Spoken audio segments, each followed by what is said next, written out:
Then I guess we might as well call this meeting to order, the regular meeting of February 9th of MSRAC. The first item on the agenda is approval of the minutes of the December 8th, 2023 regular meeting. I'll make a motion to accept. Joanne. Okay, so is there a second? Steve seconded. You have to use your outdoor voice, Steve. Oh,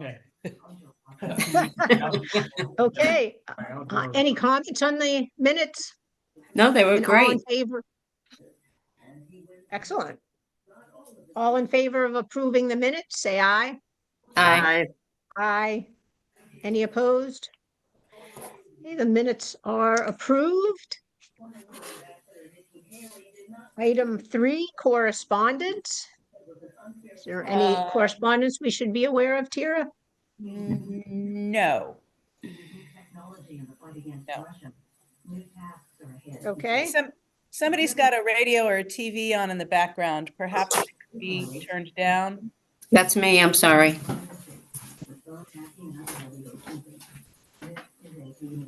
okay, then we'll move on to number 4, citizens' comments. Are there any, I don't see any citizens in the Zoom room. Did anybody join you there at Town Hall? No, just me and Steve. Okay.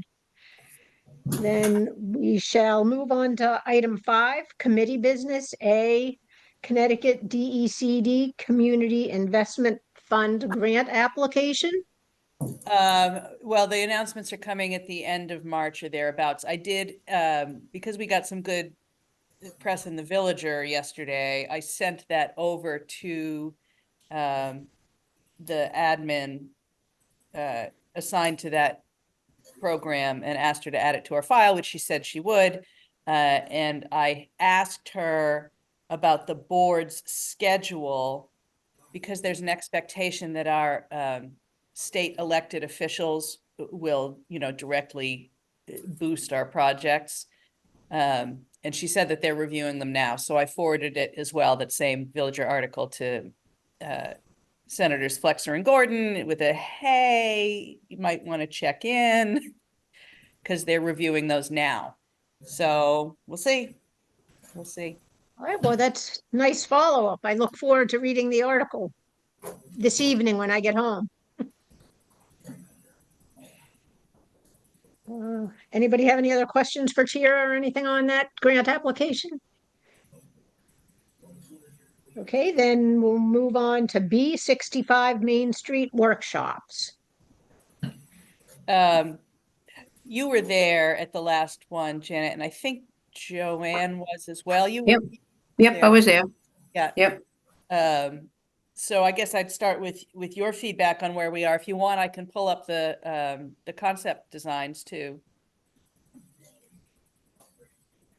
Sure, I mean, I thought it was pretty well attended, and people both in person and online asked some good questions. Yeah, I mean, I'm pleased with where it's gone so far. Joanne, what were your thoughts? Same as Janet, it's hard when you're at home, you don't know how many people are in attendance, so I don't know how many people were really there, but you could see on Zoom how many people are attending, but yeah, I'll try to get to, I'll be there in person the next time. Okay. Between Zoom and the in-person room, we had about 30, which has been fairly consistent. Oh, yeah, sure. Yep. 30 to 40 each of the months, some of the same people every time. Some of them are different people coming in, which is actually kind of cool. Norm, if you want to see them, I can certainly pull the plans up online. Or Steve, I see you've got copies of them if you wanted to make any comment. I thought it was good. I mean, I think Wayne is doing a great job. I wish I could have been at the last one. I've been at all the others, but we were traveling. Looks like a pretty interesting concept. Was it generally pretty well received? So far, I mean, Everybody's been enthusiastic. And like Janet says, they've been, people have been asking very good, thoughtful questions, I think, and giving good feedback. So the next, just here looking for the plan so I can pull it up for. Oh, look at who's here. It's Renee. Renee has joined the meeting. Hello. Well, actually I do, so that I know what to put in the minutes. Hi, Renee. Okay. All right, so let me share screen now because I just pulled it up. So here's the, I'll rotate it, I think. Because I'm not sure if Norma's seen this. No, I haven't. Okay, so let's rotate this so it's more readable. I'll blow it up. So here's the full site. I gotta move some stuff around on my screen. Here's the full site aerial. So here you can see 65 Main itself, and I've got a separate one for that. Here is the food forest site. I believe that. Can you the- make this bigger? Can I make it bigger? Yes. Give me a second.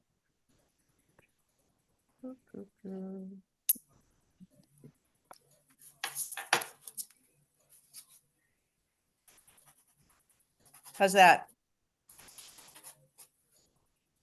Well, it's small on this end, but Are you on a phone or on a computer?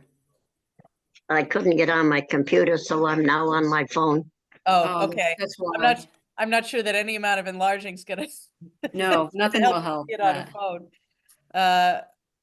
All right, well, anyway, we'll do the best we can with it. So here's the 3.2-ish acres on the food forest.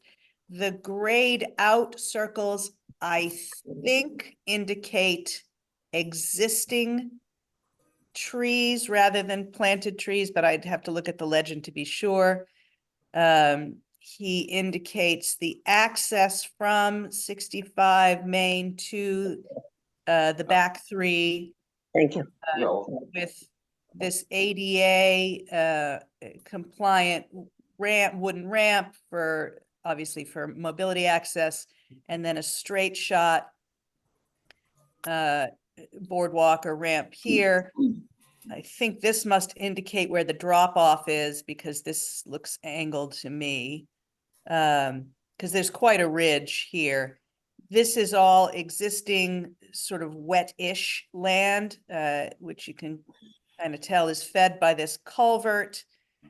The source of the culvert is a little mysterious, but I think Janet felt and the rest of us felt it was likely that this is draining the property formerly known as Superior Bakery. So it does create a little marshy area here, which obviously we have to retain. And it does drain here. He's got this indicated as a vernal pool. Marla felt very strongly this is not a vernal pool because it's wet year round, which would make it just a pool. Right. And typically vernal pools do not have inlets and outlets. That's one of their defining characteristics. So, Yeah, I mean, it's a wet area regardless, so right, it has to right. be treated But as a it wet. makes a big difference in, the function and what you can do with it. So it's going to be much better if it's not a vernal pool. Yeah. So then you can see that drains out here to the Oxbow and the French River where that little island is. He's proposed, this was a source of some amusement. He's proposed a fire pit down here. We pretty much said that's a non-starter, if you'll pardon the pun. Exactly. Because it's a million miles. I mean, it may as well be a million miles away from the road. If anything actually lit on fire back there, it would be disastrous. You know, as I said to him in the meeting, this would be one thing if I had hired him as a private landowner for my private estate. Yeah, sure, have your fire pit by the water. But Yeah. as publicly open land, no, not so much. But moving up a That was little a good bit, point. yeah, he's got an outdoor classroom proposed here. This existing maple that he's identified is red and sugar maple. Everything else that's back there is Norway, which we've more or less identified it, and that's gonna all have to come out.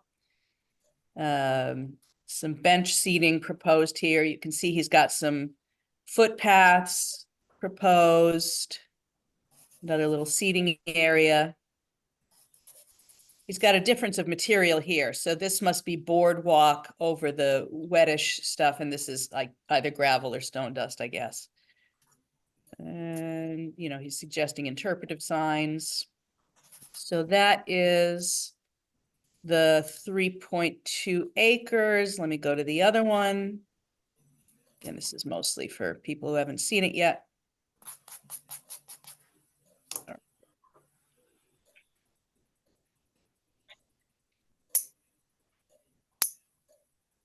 Make this a little bigger too.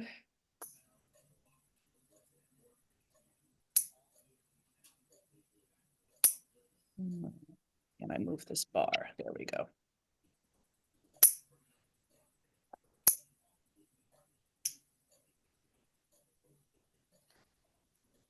You guys all see that? Yep. Yes, All right, so here's the 65 main property itself. Obviously, here is the building. Main Street's over here. Main Street's over here, Where? here. Yeah, yeah, okay, I was like. Yeah. Trying to get on. Yeah, so in immediate proximity to the building, he's proposed a small farm stand for anybody who may be using the existing gardens and any expansion of the gardens to actually grow produce for sale. So it'd be right there for foot traffic. Also adjacent to the building, he's proposed a couple of interesting things. This is a pergola, presumably to grow grapes or hops or whatever.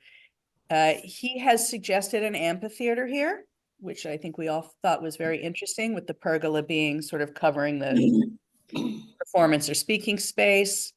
Oh yeah, That's pretty flat there. So it is pretty flat, so he's certainly not going to be raked seating unless we build that in. So it would have to be some other thing. I mean, I suppose you could terrace a couple of small rows into it, but we'll burn that bridge when we get to it. The pergola there. He's also proposed this here, this gray pad. He's calling it an outdoor kitchen. We're not, I think the consensus in that discussion was that it's not like a full commercial kitchen. It's more like a prep and service area so that community suppers and stuff could get hosted on the lawn. That's something Ann Miller has been talking about since we first were talking about how the community garden itself could be functional, would be to host community suppers there. If you go, Grayed out area of parking. yeah, this is the existing drive. Okay. He's showing designated parking spaces here. Most people park here right now. He's also showing some plantings here. I had suggested in the meeting that these actually have to come out because this is right on the property line for the neighboring property. And I think that they have pulled a building permit to expand in the back. So I think that this becomes not feasible. Maybe the shrub, but not the trees. Sure, and that would stay some kind of permeable surface, either gravel or possibly permeable pavers of some kind.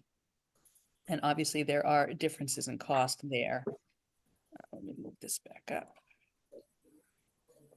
So here, between the 65 main building and the Frontier building, you can see he's proposed terracing in some gardens, and this does slope in, so terracing actually makes sense there. And this is very soup to nuts. I mean, he even said in the meeting, he threw everything on this plan and we can pare back from there, either as cost force us to or as our, desires indicate. This is, I believe, a stone wall with an arch that he's proposed. And then all of these terraced gardens are just a mix of species to be determined. The rain garden that ECCD to be designing according to the plan was proposed here. There was a lot of discussion about that in terms of, why would it be here as opposed to closer to the building to infiltrate runoff from the roof.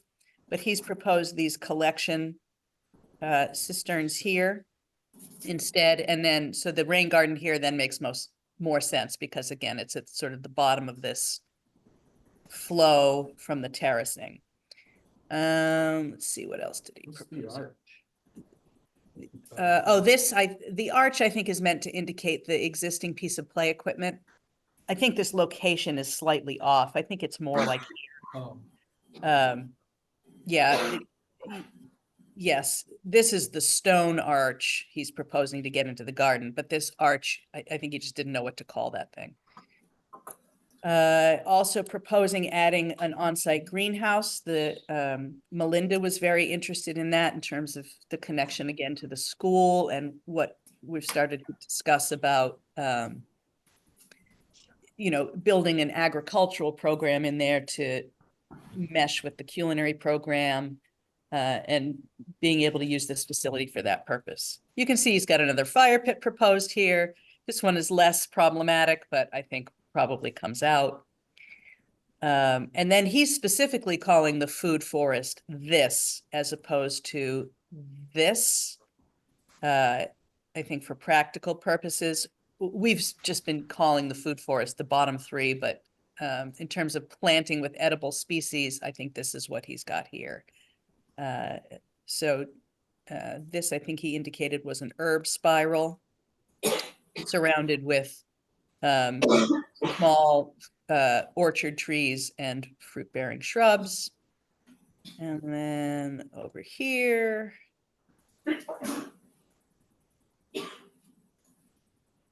this is the existing bike rack, which again is not exactly in the same place, but since the hazmat contractors knocked it over, we can move it there. This he's proposing as a little welcome kiosk, interpretive site.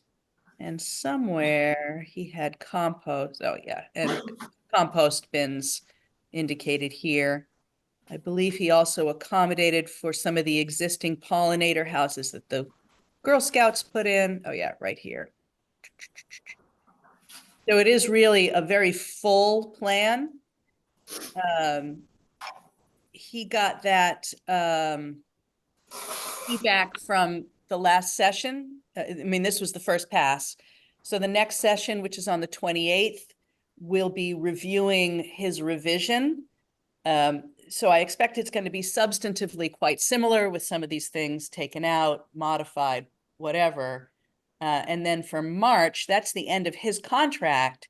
So he will have delivered by then his complete plan, and the workshop partners and the stakeholders can start to discuss the logic of how we want to approach that implementation in the master plan so that we can plan for the grant writing and the phasing and all that stuff. So that's where we are with it. We're zipping along quite nicely. But again, that was mostly for the benefit of those who hadn't seen it at the last one. So Norma and Renee now and Steve, any comments? Obviously, I'll have in the minutes record if you want to add anything. was maintenance talked about at all? Very roughly, like we know we have to plan for it. So I think that'll be a part of the discussion in the March meeting, again, because we'll have the final deliverable. And any planning that I do for grant funding, that description of that maintenance plan has to be part of it. So the maintenance plan is not gonna be something he's gonna deliver to us. I as think, part of that. I think he's going to deliver some suggestions. But ultimately, it's up That to would us be helpful. how much we want to pursue. He's definitely got to give us cost estimates and construction estimates. That's not me. Right, Somebody who has to. right. That's So an issue for us. So we'll be sure to articulate that in the February meeting, that whatever else is in that, and I'm pretty sure he's already planning on it, but we'll make sure that that's on the record. We also need to have at least some kind of suggestions for maintenance strategies that we can build off of.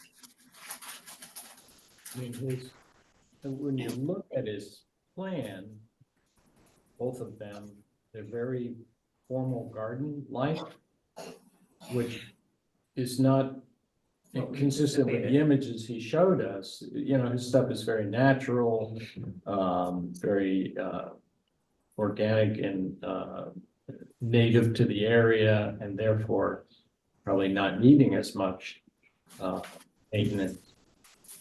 But, you know, to look at this, it looks like a, you know, formal garden at a chateau. Yeah, I know. I think part of that has at least something to do with, you know, what's available to you in the design software, right? You're placing your little shrubs and trees.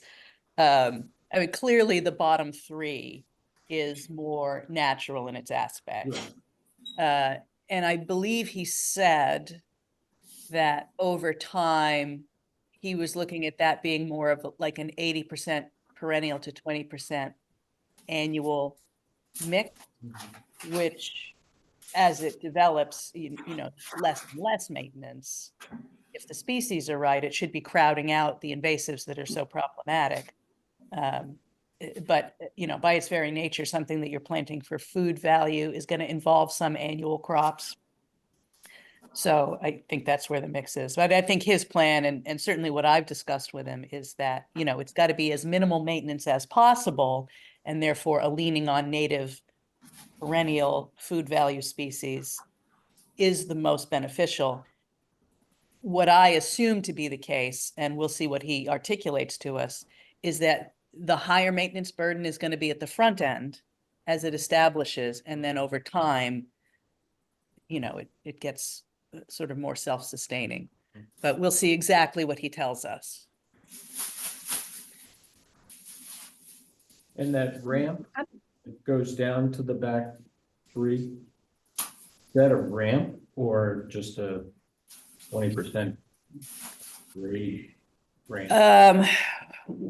If it's a true ramp, you know, with rails and. I think it probably is the switchbacked one, I think probably is more of a ramp, because that is supposed to be for mobility access. Okay, And then he does definitely have a straight shot there. stair.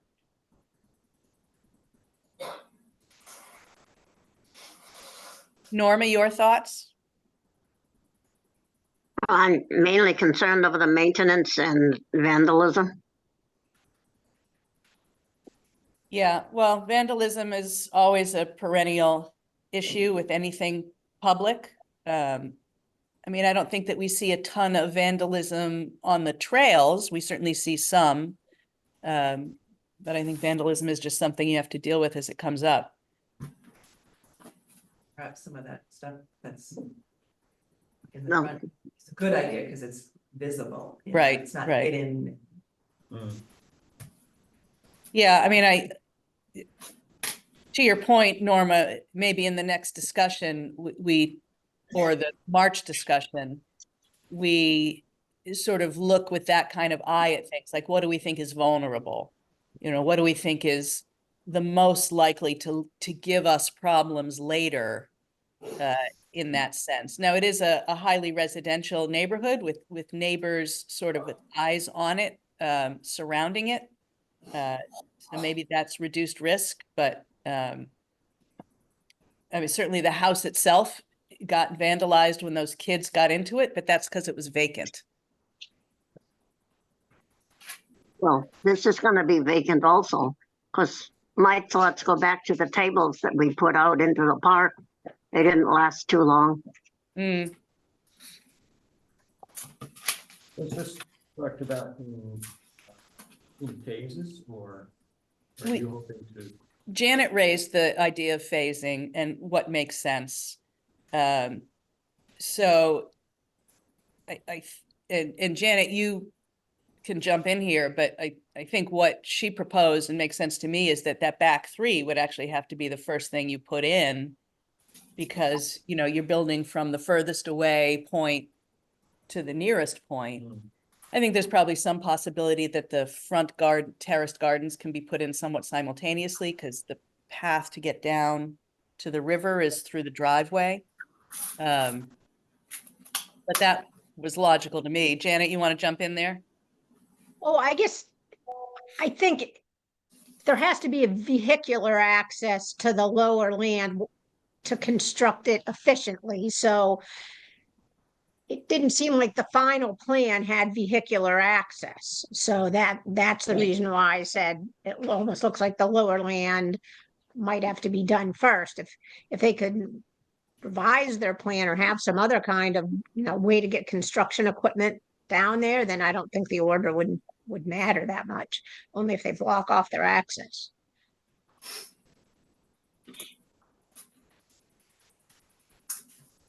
Amy, that might be your first time seeing them too. I don't know if you wanted to jump in on that at all. Just seeing what, the plans? Yeah, Well, I've been following and watching with the emails that you've sent me. So I was mostly, the only thing I was concerned about as I've looked at it was the parking. It just seemed like a lot of stuff and not a lot of parking. But Was anybody from public safety there? I mean, if something happened in the lower portion, would they have to get? that is an excellent done? excellent point. I don't think anybody from any of the, well, John Kaczynskis, but he hasn't been coming sort of with that lens on. So that's a good point, Steve. I'll show that stuff to like Jamie and maybe Mac Rauer and get their opinions on, what they might need for additional access back there, because obviously that is a concern. I mean, it's a park, so I mean, you can't expect to drive an ambulance to every accident site. Like in the mountains, they have to bring them down. But it'd just be good to have them weigh in to do it. Yeah, that's a great point, Steve.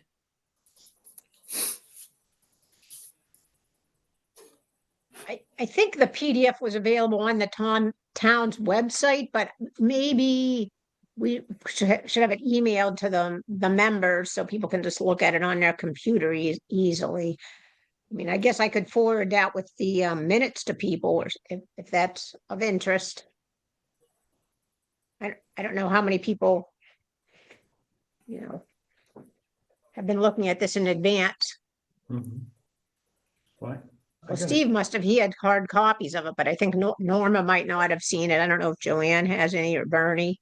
I've sent it to everybody who's on the stakeholder list for the workshop process. So that's like 50 people, which means most Okay. of you have probably seen it, but some of you may Okay. not have.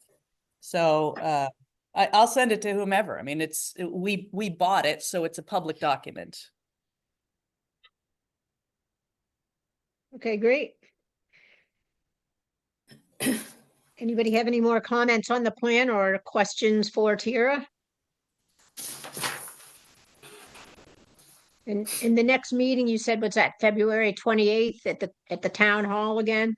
Yeah, we'll do that same format, hybrid, in person here, so that I can pull the plans up on the big screen and people can comment, and Wayne will be zooming in from Illinois again. He's not going to fly out here again. Yeah, that worked well. I was going to say we could go Zoom only, but a couple of people have said they want to do in person, so I'll definitely do it that way. Okay. All right, then I guess we can move on our agenda to some ongoing committee business. The River Mill, what's happening with that cleanup? That's It's sort of the same status as it's been for forever. We seem to be closing in on closing the document loop. I've had emails back and forth with DECD, Pam and Ken Slater, that is, this week. We are still waiting on the current owner to sign his documents. He has indicated that he will, but he hasn't done so. So we just keep checking in with DECD and saying, we're working on it, we're working on it. Now I know that John Gumpert did have, I want to say 2 to 3 weeks ago, an in-person meeting with the current owner, which is why they are a little more bullish about him signing. And John indicated that his other partners, the ones that we don't see, are, getting eager to close the sale. So I feel like everybody who has been waiting is impatient, including John, who has been sort of more patient, given his perspective on these things and their time frame. Everybody wants to get this resolved now. He did, I believe, pay that first deposit on the property taxes, which was, what was put in paper with those pair of things we passed at town meeting.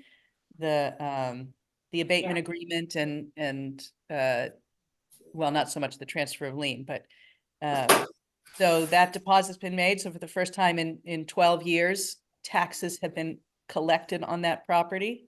So we're already ahead of the game from where we All were. right. So things are moving. Things are moving. I'm supposed to have a call with Pam and John. I guess the owner floated the notion of John also purchasing 630. And John wanted to talk about that with me. I had recommended he talk to Wayne about it first, obviously for the brownfield stuff and like all that stuff about the Transfer Act, which only Wayne understands. And Pam and I had just been sort of circling each other, trying to set up a call. So I would expect by our next meeting, I'll have a little more information about that, whether that's actually viable or not. Okay, and actually talking about the mill and 630 Riverside Drive, I have to report that Peter Lang has called me twice, but he calls at like nights and weekends. So I haven't talked to him in person, but he still is talking about that developer guy he has, a guy who built the Panema Mill, still having an interest in these projects in Thompson. And he said, if I wasn't a good person to talk to about that, then I should have somebody else return his call. So I know I would suggest, if you don't mind, Tier, would you mind giving Peter Lang a call and seeing if there's any kind of partnership opportunities floating around, or if he's I just would be rehashing old thrilled. stuff?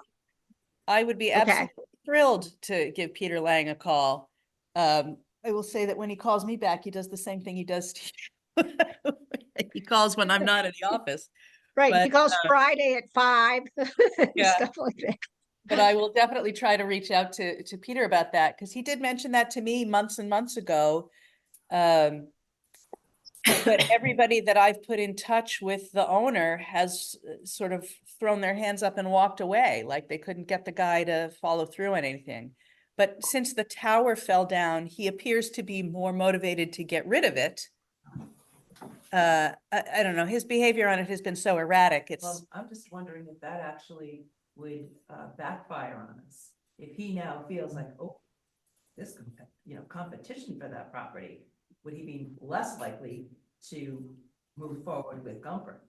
I'd be a little nervous about that. I don't think Gumpert wants it in the long term. I think Gumpert was willing to take it off his hands to try to facilitate the closing of the transaction he wants. I don't think Gumpert wants anything to do with that. And Okay, even that being said, that might put Andy in what he feels a better position to Maybe. negotiate, and I don't know if we want to give that to him Well, at this point. yeah, well, that might be a concern. I'll talk to Peter anyway, obviously, Yeah, and oh, yeah. see how, because if the guy from the Panema Mill is interested to the point where I will walk in there with a check, then, Right. I mean, he's tried to donate it to the town to get rid of his liability on it, which we've said, no, thank you, for I obvious don't know if he would have reasons. done that in the end. He probably I wouldn't, have, I you know. can't, I wouldn't, Yeah. So we'll see how it goes. But yes, I'll call Peter. Great. Anybody else have anything on River Mill or 630 Riverside Drive? Okay, then I guess we can move on to Main Street reconstruction. I think that's still on hold pending funding, correct? Yeah, I mean, there's not going to be anything to report there unless we are either notified that we get the CIF funding or the lot SIP funding, but you know, the lot set funding we know is years away, if anything. All right, then guess we can move on to Blaine Road intersection. I think that It looks that nice. project So is, yeah, how does it working out, Tara? Since you live there, is it being productive in its new design? I mean, I feel that it is observably safer and better. You know, there were some concerns, I think, that actually Heather Santos brought up about visibility should it snow. So the DPW put up the reflectors there, which I think solved that. I mean, it is exactly what was described. It tees it off. You have to slow down to take that turn. It's safer for pedestrians. What's not to love? Yep. Good. ECCD will be back in the spring to plant the north portion. all right. Anybody have any other questions or comments on that topic? And I guess we can move on to Swanson Park. Now, Well, that's also Yes. bundled into the CIF grant. right, Now, unlike some of the other things, if the CIF grant, it doesn't come through, that's such a small piece, I can look for other forms of funding. You know, in comparative terms, although the ultimate estimate that I put in for Swanson Park and the memorial area in front of the mill, I think ended up adding up to like 180,000. But that was soup to nuts, contingencies, moving the big monument, there was a lot in there. We can, as we had discussed previously, we could parcel that out into smaller portions as well if we don't get the CIF grant. I mean, I think there's options there, but you know, my fingers are just, all my fingers are crossed for the end of March on this, on the big one. End of March is when they're Great. supposed to announce, and they've been keeping pretty close to that schedule because they're doing 2 rounds a year. okay, good. So then I guess we can move on to any other or new committee business that any ideas anybody thought of or that we should be pursuing in upcoming months or year. If you don't have any this month, that's a good time to think about it for next month's meeting.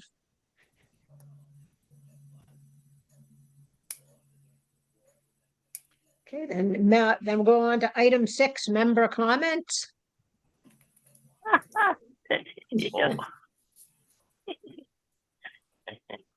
Anybody have anything else before we adjourn? Surely somebody has a comment. Yes, it's nice and quiet right now. All right, well, everybody get your ideas together for the spring or anything else, and we'll keep our fingers crossed for March, double crossed, like Tira said, and go to the 65 Main Street workshops.